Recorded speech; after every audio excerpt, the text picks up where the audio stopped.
orang di sini yang kebal, yang tidak patuh, tidak bekerja keras untuk bangsa dan negara dan rakyat, saudara saya beri wewenang copot segera.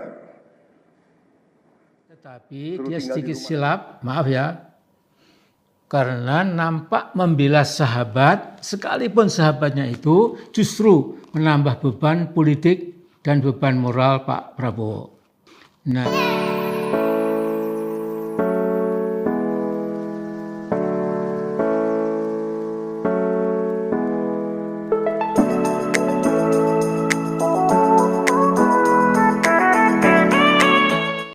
Assalamualaikum warahmatullahi wabarakatuh. Jumpa kembali sahabat. Pada kesempatan kali ini saya coba untuk menanggapi bagaimana berita terbaru yang sedang tren pada saat ini. Salah satunya tentang Bapak Reformasi kita ya, dan Bapak Presiden yang begitu tegas dalam mengambil keputusan. Bagaimana videonya? Yuk kita simak sama-sama. Bahkan ada yang mengatakan kalau bisa dibikin sulit, kenapa dibikin mudah?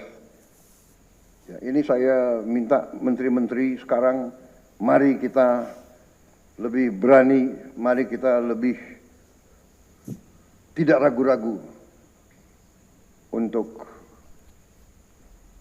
memberi pelayanan yang terbaik kepada rakyat kita. Jangan ragu-ragu, kalau saudara tidak puas dengan pejabat-pejabat di bawah Anda, laporkan, segera kita ganti.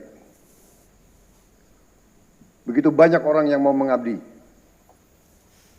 Tidak ada orang di sini yang kebal. prinsip moral atau etika dalam berbangsa, bermasyarakat, dan bernegara, maka harapan sebagian besar anak bangsa ini ditumpahkan pada Presiden Prabowo Subianto. Paling tidak ada 4 keunggulan Pak Prabowo. Yang pertama, dia sudah selesai dengan dirinya.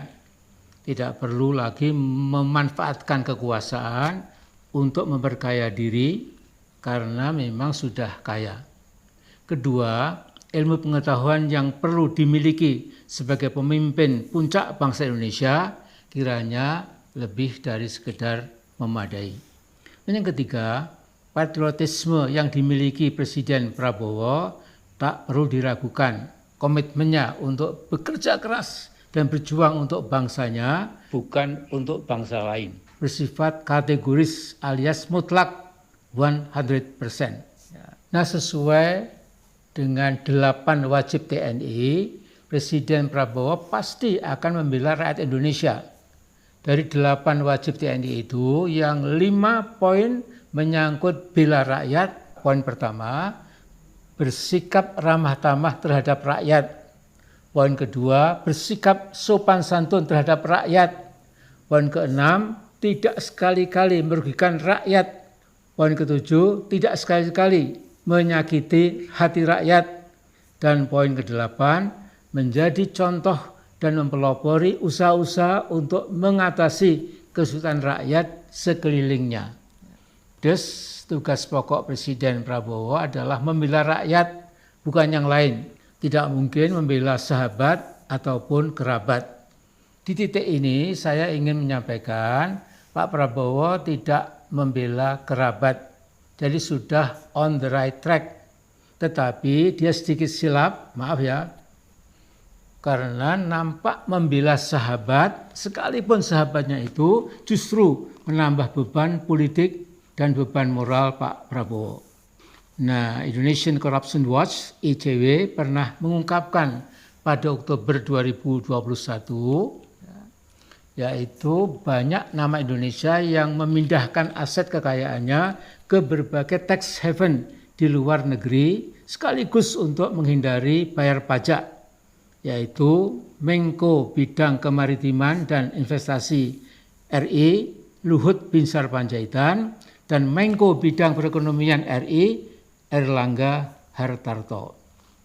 Kedua nama itu disebut dalam Panama Papers dan Pandora Papers, hasil kajian otoritatif dari International Consortium of Investigative Journalists, disingkat ICIJ, ya, yang terdiri dari 600 jurnalis dari 117 negara yang berupa 2,9 terabytes of data.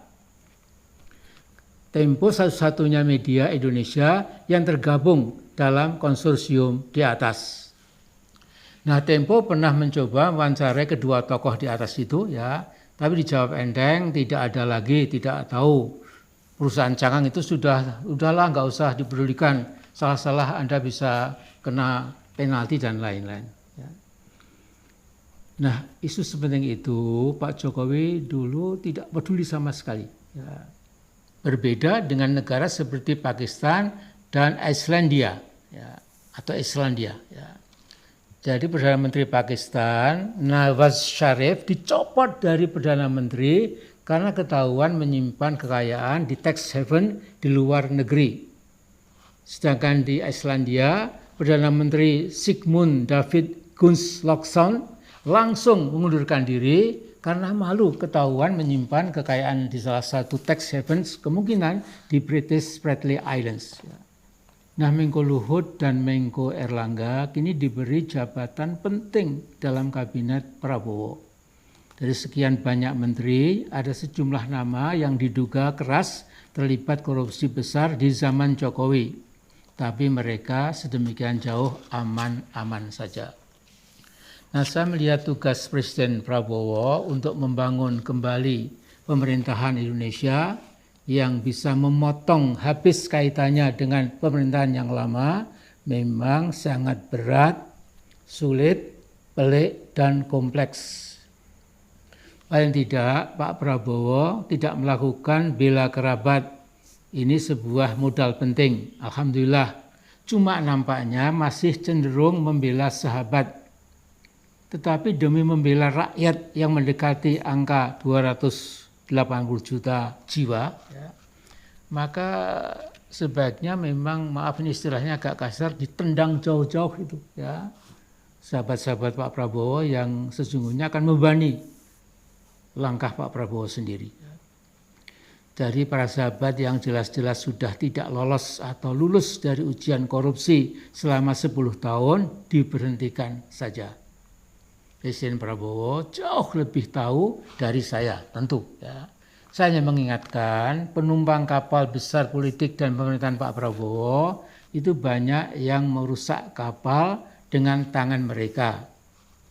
Ada yang melubangi dinding kapal, ada yang mencoba merusak kompas kapal, dan jangan lupa ada yang mencoba merebut kemudi nakoda kapal, dan seterusnya. Ya. Jadi ada oknum, ya, saya nggak sebutkan namanya, ya, itu jelas sekali mencoba merebut kemudi nakoda kapal, itu sudah kelihatan terang benderang. Ya.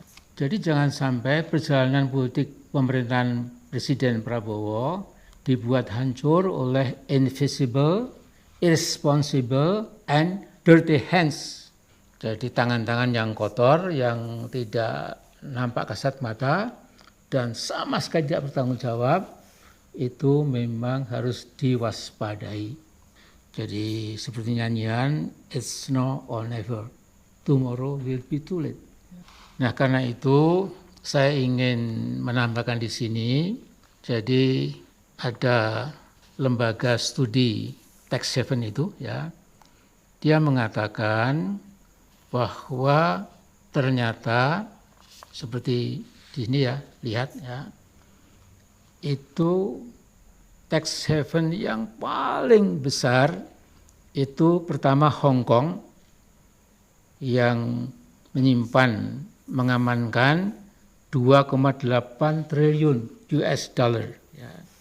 Yang kedua Switzerland atau Swiss, ya, yang mengamankan dan sekaligus juga melakukan pencucian uang, ya, money laundering, itu sebesar 2,6 triliun US dollar. Ya. Nah, kemudian ketiga itu di depan hidung Indonesia, Singapura. Ya, ternyata itu adalah tax haven yang paling besar ketiga di muka bumi. Dengan Luxembourg, Jersey, Bahrain, Cayman Islands, Panama, Macau, Isle of Man, dan lain-lain, itu hanya ratusan miliar dolar saja. Ya. Jadi ini memang tugas sangat berat, saya tahu. Ya. Dan Pak Prabowo tentu sudah sangat tahu. Ya. Jadi saya yakin think tank-nya Pak Prabowo pasti sudah menggelar keadaan tax haven itu. Ya. Dan Singapura adalah yang paling dekat, dan pejabat-pejabat tinggi kita, ya saya yakin ya pasti sudah menyimpan uang haramnya itu di negara tetangga kita itu, ya, dan mereka aman-aman saja. Ya. Jadi ya kita sulit ya untuk melihat bagaimana solusinya. Tetapi Pak Prabowo itu intinya memang harus membela rakyat, dengan membela sahabat. Ya, kalau sahabatnya itu hanya mempersulit pemerintahan Pak Prabowo sendiri, ya, sehingga ya saya dan mungkin banyak saudara kita di Indonesia ini yang ya tidak bisa mempengaruhi cawe-cawe dan lain-lain, ya, kecuali mendoakan kepada yang di langit, Allah yang Maha Esa, Maha Kuasa, mudah-mudahan memberikan petunjuk jalan yang lurus buat pemerintahan yang baru kita ini, karena kalau sampai gagal, ya, kita tidak tahu ya seperti apa nanti Indonesia yang kita cintai itu.